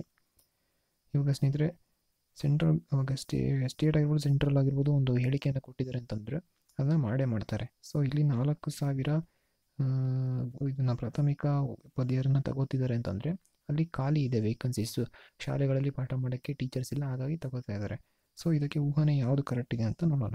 ಊಹನೆ ಎ, 4,000 ಹೆಚ್ಚುವರಿ ಉಪಾಧ್ಯಾಯರನ್ನು ಒಳಗೊಳ್ಳಲು ರಾಜ್ಯದಲ್ಲಿ ಸಾಕಷ್ಟು ಶಾಲೆಗಳಿವೆ. ಇದು ಸರಿ, ಯಾಕೆಂದರೆ ಶಾಲೆಗಳು ಇರೋದಕ್ಕೆ ತಾನೇ 4,000 ಉಪಾಧ್ಯಾಯರನ್ನು ತಗೋತಾ ಇರೋದು, ಹಾಗಾಗಿ ಇದು ಸರಿಯಾಗುತ್ತೆ. ಅರ್ಹ ವಿದ್ಯಾರ್ಥಿಗಳು ಅರ್ಜಿ ಸಲ್ಲಿಸಲು ಆಸಕ್ತಿ ಹೊಂದದಿರಬಹುದು ಅಥವಾ ಅಂತಿಮವಾಗಿ ಸರ್ಕಾರದಿಂದ ಅಷ್ಟು ಹೆಚ್ಚಿನ ಸಂಖ್ಯೆಯ ಪ್ರಾಥಮಿಕ ಶಾಲಾ ಉಪಾಧ್ಯಾಯರನ್ನು ನೇಮಿಸಲಾಗುವುದಿಲ್ಲ. ಇದು ನಕಾರಾತ್ಮಕ ಚಿಂತನೆ ಸ್ನೇಹಿತರೆ. ಇದು ಲಾಲೆ ಹೇಳ್ಬಿಟ್ಟಿದ್ದಾರೆ ಸ್ಟೇಟ್ಮೆಂಟಲ್ಲಿ, ನಾವು 4,000 ತಗೋತೀವಿ ಅಂತ. ಇಲ್ಲೇನು ಹೇಳ್ತಿದ್ದಾರೆ, ಸರ್ಕಾರದಿಂದ ಅಷ್ಟು ಹೆಚ್ಚಿನ ಸಂಖ್ಯೆಯ ಪ್ರಾಥಮಿಕ ಶಾಲಾ ಉಪಾಧ್ಯಾಯರನ್ನು ನೇಮಿಸಲಾಗುವುದಿಲ್ಲ. ಇದು ತಪ್ಪು, ಇದಕ್ಕೂ ಸಂಬಂಧ ಇಲ್ಲ. ಹಾಗಾಗಿ ಎರಡನೇ ತಪ್ಪಾಗುತ್ತೆ. ಅಸಂಪ್ಷನ್ ಎ ಮಾತ್ರ ಸರಿ, ಅಥವಾ ಊಹನೆ ಎ ಮಾತ್ರ ಸರಿಯಾಗುತ್ತೆ. ಇದನ್ನು ನೀವು ಸ್ನೇಹಿತರೆ ಸ್ವಲ್ಪ ಅನಲೈಸ್ ಮಾಡಿಬಿಟ್ಟು ನೀವು ಇದನ್ನು ಆಪ್ಷನನ್ನು ಹಾಕಬೇಕಾಗುತ್ತೆ. ಮುಂದಿನ ಪ್ರಶ್ನೆ, ಹೇಳಿಕೆ 1, ಎಲ್ಲ ಮನುಷ್ಯರು ಬೆಕ್ಕುಗಳು, ಎಲ್ಲ ಬೆಕ್ಕುಗಳು ನಾಯಿಗಳು. ಇಲ್ಲಿ ತೀರ್ಮಾನಗಳನ್ನು ನೋಡೋಣ, ಯಾವ ತೀರ್ಮಾನ ಸರಿ ಅಂತ ನೀವು ಹೇಳಬೇಕಾಗುತ್ತೆ. ಎಲ್ಲ ಮನುಷ್ಯರು ನಾಯಿಗಳು ಸರಿ. ಯಾಕೆ ಅಂತಂದರೆ ನೋಡಿ, ಎಲ್ಲ ಮನುಷ್ಯರು ನಾಯಿಗಳು, ಇದು ಸುತ್ತಲೂ ನಾಯಿಗಳಿದೆ, ಅದರಲ್ಲಿ ಎಲ್ಲ ಮನುಷ್ಯರು ನಾಯಿಗಳಿದೆ, ಹಾಗಾಗಿ ಎಲ್ಲ ಮನುಷ್ಯರು ನಾಯಿಗಳು ಸರಿ. ತೀರ್ಮಾನ ಎ ಸರಿ. ತೀರ್ಮಾನ ಬಿ ಬಂದರೆ ಎಲ್ಲ ನಾಯಿಗಳು ಮನುಷ್ಯರು. ಇದು ತಪ್ಪು. ಯಾಕೆ ಅಂತಂದರೆ ನಾಯಿಗಳು ಇಲ್ಲಿ ನಾಯಿಗಳು ಇಲ್ಲಿದ್ದಾವೆ, ಇಲ್ಲಿದ್ದಾವೆ, ಇಲ್ಲಿದ್ದಾವೆ, ಎಲ್ಲ ಕಡೆ ನಾಯಿಗಳಿದ್ದಾವೆ. ಈ ಮನುಷ್ಯರ ಹಿಂದೆ ಕೂಡ ಕೆಲವು ನಾಯಿಗಳಿದ್ದಾವೆ. ಆದರೆ ಕೆಲವು ನಾಯಿಗಳು ಮಾತ್ರ ಮನುಷ್ಯರು ಅಂತ ಅಂದರೆ ಸರಿಯಾಗುತ್ತೆ. ಆದರೆ ಎಲ್ಲ ನಾಯಿಗಳು ಈ ಕಡೆ ಹೊರಗಡೆ, ಮನುಷ್ಯರಿಂದ ಕೂಡ ಹೊರಗಡೆ ನಾಯಿಗಳಿದ್ದಾವೆ. ಹಾಗಾಗಿ ಎಲ್ಲ ನಾಯಿಗಳು ಮನುಷ್ಯರಾಗಲಿಕ್ಕೆ ತಪ್ಪಾಗುತ್ತೆ. ಇದು ತಪ್ಪು. ಸೊ ನೀಡಿದ ಹೇಳಿಕೆಗಳನ್ನು ಎ ತೀರ್ಮಾನ ಮಾತ್ರವೇ ಅನುಸರಿಸುತ್ತದೆ. ಆಪ್ಷನ್ 1 ಮಾತ್ರ ಸರಿ. ಸ್ನೇಹಿತರೆ, ಇದು ಕೊನೆ ಪ್ರಶ್ನೆ. ಇದು ಕೂಡ ಸ್ಟೇಟ್ಮೆಂಟು. ಇದಕ್ಕೆ ನಾವು ಯಾವುದೋ ಅದಕ್ಕೆ ಕರೆಕ್ಟಾಗಿ ಲಿಂಕ್ ಆಗಿದೆ, ಯಾವುದು ಅದಕ್ಕೆ ಕರೆಕ್ಟಾಗಿ ಸರಿ ಅನ್ನೋದನ್ನು ನಾವು ತೀರ್ಮಾನ ಮಾಡಬೇಕು. ಎಲ್ಲ ಮೊಬೈಲ್ಗಳು ಆ ಅಂಗಡಿಯಲ್ಲಿ ಮಾರಾಟವಾದವು. ಉತ್ತಮ ಗುಣಮಟ್ಟದವು. ಕೆಲವು ಸ್ಯಾಮ್ಸಂಗ್ ಮೊಬೈಲ್ಗಳು ಅಂಗಡಿಯಲ್ಲಿ ಮಾರಾಟವಾಗಿವೆ. ಸ್ನೇಹಿತರೆ, ಒಂದು ಅಂಗಡಿಯಲ್ಲಿ ಎಲ್ಲ ಮೊಬೈಲ್ಗಳು ಮಾರಾಟವಾಗಿವೆ. ಅದರಲ್ಲಿ ಕೆಲವು ಸ್ಯಾಮ್ಸಂಗ್ ಮೊಬೈಲ್ ಮಾರಾಟವಾಗಿದ್ದಾವೆ. ಹಾಗಾಗಿ ಅಲ್ಲಿ ಎಲ್ಲ ಅಂಗಡಿಯಲ್ಲಿ ಮಾರಾಟವಾಗಿರುವ ಉತ್ತಮ ಗುಣಮಟ್ಟವು ಅಂದಾಗ ಸ್ಯಾಮ್ಸಂಗ್ ಕೂಡ ಉತ್ತಮ ಗುಣಮಟ್ಟವು ಆಗಿರುತ್ತದೆ. ಕೆಲವು ಸ್ಯಾಮ್ಸಂಗ್ ಮಾತ್ರ ಮಾರಿದ್ರಿಂದ ಕೆಲವು ಮಾತ್ರ. ಇವಾಗ ಆಪ್ಷನನ್ನು ನಾವು ನೋಡೋದಾದರೆ ಸ್ಯಾಮ್ಸಂಗ್ನವರು ಉತ್ಪಾದಿಸಿದ ಎಲ್ಲ ಮೊಬೈಲ್ಗಳು ಉತ್ತಮ ಗುಣಮಟ್ಟದವು. ಇದು ತಪ್ಪು. ಯಾಕೆಂತಂದರೆ ಇಲ್ಲಿ ಕೆಲವು ಸ್ಯಾಮ್ಸಂಗ್ ಮೊಬೈಲ್ಗಳ ಬಗ್ಗೆ ಮಾತಾಡಿದ್ದಾರೆ ಅವರು. ಎಲ್ಲ ಸ್ಯಾಮ್ಸಂಗ್ ಬಗ್ಗೆ ಮಾತಾಡಿಲ್ಲ. ಸ್ಯಾಮ್ಸಂಗ್ನವರು ಉತ್ಪಾದಿಸಿದ ಎಲ್ಲ ಮೊಬೈಲ್ಗಳು ಉತ್ತಮ ಗುಣಮಟ್ಟದವು ಅಂತ ಇಲ್ಲೆಲ್ಲೂ ಸ್ಟೇಟ್ಮೆಂಟಲ್ಲಿ ಹೇಳಿಲ್ಲ. ಸೊ ಹಾಗಾಗಿ ಇದು ತಪ್ಪು. ಸ್ಯಾಮ್ಸಂಗ್ ಮೊಬೈಲ್ಗಳ ಪೈಕಿ ಕೆಲವು ಉತ್ತಮ ಗುಣಮಟ್ಟದವು ಇರಬಹುದು. ಇದನ್ನು ನೀವು ಒಂದೇ ಸರಿ ಫೈನಲ್ ಆಗಿ ಆನ್ಸರ್ ಅಂತ ಹಾಕ್ಬಿಡೋಕ್ಕಾಗಲ್ಲ. ಇದನ್ನ ಇರಬಹುದು ಅಂತ ಅಂದ್ಕೊಳ್ಳೋಣ. ಯಾಕೆಂದರೆ ಇಲ್ಲಿ ಕೆಲವು ಸ್ಯಾಮ್ಸಂಗನ್ನು ಮಾರಿದ್ದಾರೆ. ಅದರಲ್ಲಿ ಎಲ್ಲ ಮೊಬೈಲ್ಗಳು ಅಂಗಡಿಯಲ್ಲಿ ಮಾರಾಟವಾದ ಉತ್ತಮ ಗುಣಮಟ್ಟದವು. ಕೆಲವು ಸ್ಯಾಮ್ಸಂಗ್ ಮೊಬೈಲ್ಗಳು ಅಂಗಡಿಯಲ್ಲಿ ಮಾರಾಟವಾಗಿವೆ. ಆದ್ದರಿಂದ ಕೆಲವು ಸ್ಯಾಮ್ಸಂಗ್ಗಳು ಕೂಡ ಉತ್ತಮ ಗುಣಮಟ್ಟದವು ಅಂತ ಇದಕ್ಕೂ ಲಿಂಕ್ ಇದೆ. ನೀವು ನೋಡಿ, ನಿಮಗೆ ಗೊತ್ತಾಗುತ್ತೆ. ಒಂದಕ್ಕೊಂದಕ್ಕೆ ಲಿಂಕ್ ಇದೆ. ಹಾಗಾಗಿ ಇದು ಓಕೆ ಸರಿ ಅಂತ ಇಟ್ಕೊಳ್ಳೋಣ. ಯಾವುದೇ ಸ್ಯಾಮ್ಸಂಗ್ ಮೊಬೈಲ್ ಉತ್ತಮ ಗುಣಮಟ್ಟದ್ದಲ್ಲ. ಇಲ್ಲಿ ಹೇಳಿಕೆಯಲ್ಲಿ ಎಲ್ಲೂ ಹೇಳಿಲ್ಲ ಉತ್ತಮ ಗುಣಮಟ್ಟದ್ದಲ್ಲ ಅಂತ. ಹಾಗಾಗಿ ಇದು ತಪ್ಪು. ಉತ್ತಮ ಗುಣಮಟ್ಟದ ಕೆಲವು ಸ್ಯಾಮ್ಸಂಗ್ ಮೊಬೈಲು ಅಂಗಡಿಯಲ್ಲಿ ಮಾರಾಟವಾಗಲಿಲ್ಲ. ಇದು ಕೂಡ ತಪ್ಪು. ಇಲ್ಲಿ ಸ್ಯಾಮ್ಸಂಗ್ ಮೊಬೈಲ್ ಮಾರಾಟವಾಗಿವೆ. ಸೊ ಆಪ್ಷನ್ ನಮಗೆ ಕರೆಕ್ಟಾಗಿ ಅನಿಸ್ತಿರೋದು ಆಪ್ಷನ್ 2. ಸ್ಯಾಮ್ಸಂಗ್ ಮೊಬೈಲ್ಗಳು ಪೈಕಿ ಕೆಲವು ಉತ್ತಮ ಗುಣಮಟ್ಟದವು. ಇದು ಈ ಥರ ನೀವು ಆಪ್ಷನನ್ನು ಸರಿ ಮಾಡಬೇಕಾಗುತ್ತೆ. ಸ್ನೇಹಿತರೆ, ಇಲ್ಲಿಗೆ ಮೆಂಟಲ್ ಎಬಿಲಿಟಿ ಮುಕ್ತಾಯವಾಗುತ್ತೆ. ಸ್ನೇಹಿತರೆ, ಈ ವಿಡಿಯೋ ನಿಮಗೆ ಇಷ್ಟ ಆದರೆ ಲೈಕ್ ಮಾಡಿ, ಕಮೆಂಟ್ ಮಾಡಿ, ಶೇರ್ ಮಾಡಿ. ನಾನು ಮಾಡಿರೋದು ನಿಮಗೆ ಅರ್ಥ ಆಗಿದ್ದರೆ ಕೆಳಗಡೆ ಕಮೆಂಟ್ ಮಾಡಿ. ಅಥವಾ ಇನ್ನೂ ಲೌಡಾಗಿ ಮಾತಾಡಬೇಕು, ವಾಯ್ಸ್ ಇನ್ನೂ ರೈಸ್ ಆಗಬೇಕು, ಅಥವಾ ಇನ್ನೂ ವಿಡಿಯೋನ ಚೆನ್ನಾಗಿ ಮಾಡಬೇಕು ಅಂತ ಅಂದರೆ ನೀವು ಅದ್ರ ಬಗ್ಗೆ ನೀವು ಈ ವಿಡಿಯೋ ಹೇಗಿದೆ ಅನ್ನೋದನ್ನು ಕಮೆಂಟ್ ಸೆಕ್ಷನಲ್ಲಿ ಹೇಳ್ಬೋದು. ಈ ಥರ ನೀವು ನಮ್ಮ ವಿಡಿಯೋಗಳನ್ನು ಆದಷ್ಟು ಬೇಗ ಪಡೀಲಿಕ್ಕೆ ನೀವು ಮಾಡಬೇಕಾಗಿರೋದು ನಮ್ಮ ಯೂಟ್ಯೂಬ್ ಚಾನಲ್ ಪ್ರಾರ್ಥನಾ ಅಕಾಡೆಮಿಗೆ ನೀವು ಸಬ್ಸ್ಕ್ರೈಬ್ ಆಗಬೇಕಾಗುತ್ತೆ. ನಂತರ ಪಕ್ಕದಲ್ಲಿರುವ ಬೆಲ್ಲೈಕನನ್ನು ಒತ್ತಿ ಅಂತ ಹೇಳ್ತಾ ಈ ವಿಡಿಯೋನ ಮುಗಿಸ್ತಾ ಇದ್ದೀನಿ. ಇನ್ನೂ ನಿಮಗೆ ಕರೆಂಟ್ ಅಫೇರ್ಸ್ ಮತ್ತು ಜಾಬ್ ಅಪ್ಡೇಟ್ಸ್ ಮತ್ತು ಎಲ್ಲ ಸ್ಪರ್ಧಾತ್ಮಕ ಪರೀಕ್ಷೆಗಳಿಗೆ ಸಂಬಂಧಪಟ್ಟ ಮಾಹಿತಿಗಾಗಿ ಇನ್ನೊಮ್ಮೆ ನಮ್ಮ ಚಾನಲ್ಗೆ ಸಬ್ಸ್ಕ್ರೈಬ್ ಆಗಿ ಅಂತ ಹೇಳ್ತಾ ಈ ವಿಡಿಯೋ ಮುಗಿಸ್ತಾ ಇದ್ದೀನಿ. ಹೋಗ್ಬಿಟ್ಟು ಬರ್ತೀನಿ. ಧನ್ಯವಾದ. Thanks for watching.